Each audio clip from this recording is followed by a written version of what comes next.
आज रासपाकै नेतृत्वको सरकार छ, रासपाकै प्रदेश अधिवेशनबाट घर जाँदै गर्दा रासपाको एकजना जिम्मेवार नेता कार्यकर्ता जो मेरो बझाङ जिल्लाको हुनुहुन्छ, उहाँले चाहिँ साङ्घातिक आक्रमणको सामना गर्नु परेको छ। माननीय सदस्य ऐन बहादुर महर।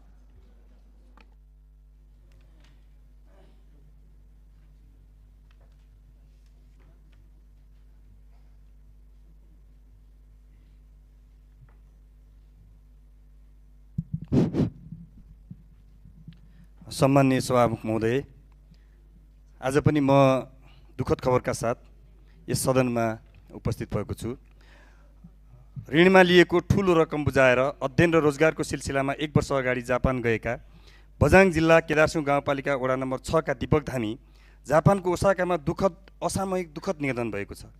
मृतकप्रति हार्दिक श्रद्धाञ्जली एवं शोक सन्तप्त परिवारजनमा गहिरो समवेदना प्रकट गर्दछु। निजको पारिवारिक अवस्था आर्थिक रूपमा अत्यन्तै कमजोर रहेकोले पार्थिव शरीरलाई नेपाल ल्याउन आवश्यक सहयोग तथा पहलकदमीका लागि नेपाल सरकार र परराष्ट्र मन्त्रालयको गम्भीर ध्यान आकर्षण गराउन चाहन्छु।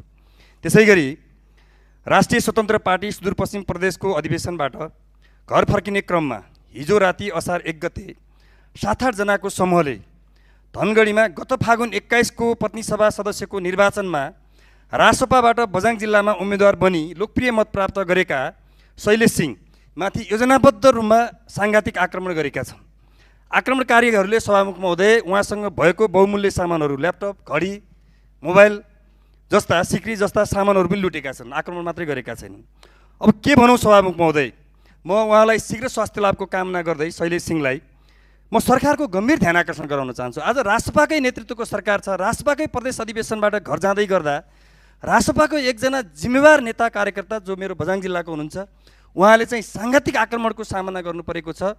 र यस्तो खालको यो दण्डहीनताको, अराजकताको, यस्तो प्रकारको चाहिँ राज्यविहीनताको अवस्था सिर्जना भएको छ। म शैलेश सिंहको शीघ्र स्वास्थ्य लाभको कामना गर्दै उनको आक्रमणमा संलग्न भएका सबै चाहिँ ती आक्रमणकारीहरूलाई चाहिँ छिटोभन्दा छिटो कारबाहीको दायरामा ल्याएर कारबाही गर्न म सरकारको गृह मन्त्रालयको गम्भीर ध्यान आकर्षण गराउन चाहन्छु। धन्यवाद।